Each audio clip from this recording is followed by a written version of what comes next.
Audio में आप सभी का स्वागत है। दोस्तों, आज जो मैं कहानी आपको सुनाने जा रही हूँ उसका शीर्षक है आधी रात का मेहमान। तो चलिए दोस्तों, कहानी शुरू करते हैं। शहर की सुनसान गली, घड़ी में रात के 12:15 हो चुके हैं। नीलम अपने पुराने मकान की खिड़की से बाहर देखती है। बाहर बहुत अंधेरा होता है और अचानक से गेट की घंटी बजती है। नीलम, इतनी रात को कौन हो सकता है? आवाज, दरवाजा खोलो, मुझे अंदर आने दो। नीलम, आप कौन? आवाज, मैं वही हूं जिसे तुमने भूलने की कसम खाई थी।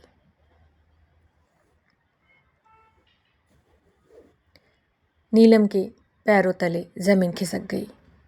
5 साल पहले उसके मंगेतर अभय की रहस्यमयी मौत हो गई थी और उस रात भी घड़ी में वही वक्त था, 12:15।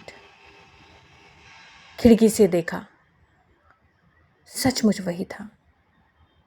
अभय, चेहरा वैसा ही, मगर आंखें गहरी और ठंडी।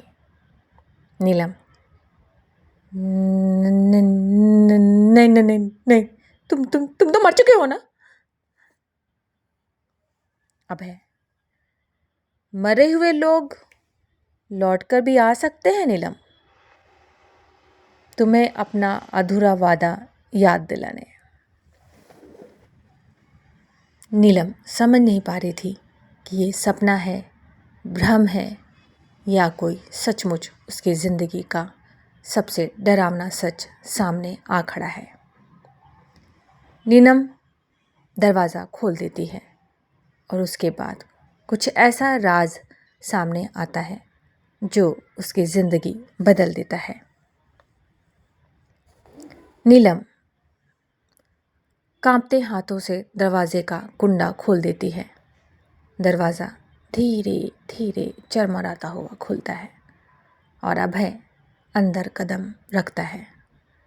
उसके कपड़े पुराने और गीले, जैसे किसी झील या नदी से निकला हो। आंखें अजीब सी ठंडी और चमक रही थी। नीलम, तु, तु, तुम तुम तुम सच में अभय हो? हाँ? तुम सच में अभय हो?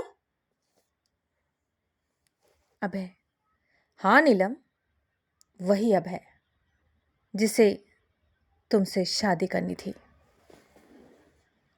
नीलम की आंखों में आंसू आ गए।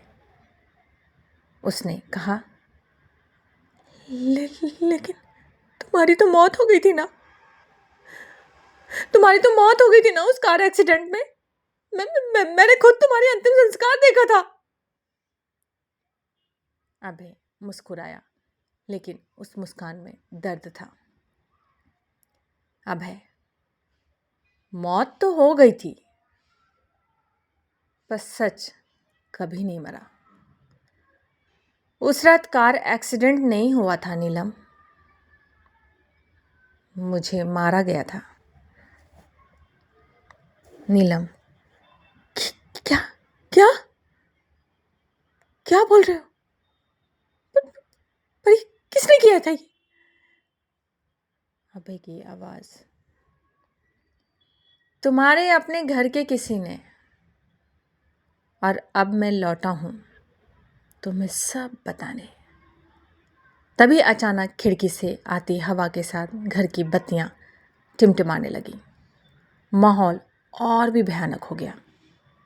नीलम, घर का कोई? लेकिन कौन? अभय धीरे धीरे पास आया और उसके कान में फुसफुसाया, अभय, तुम्हारा बड़ा भाई राजीव। नीलम के पैरों तले जमीन खिसक गई। उसका भाई ही उसका मंगेतर का हत्यारा था।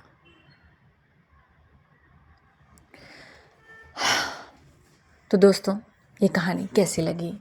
अगर अच्छी लगे तो लाइक, शेयर, कमेंट करना ना भूलें और हाँ, सब्सक्राइब करना भी ना भूलें। Thank you.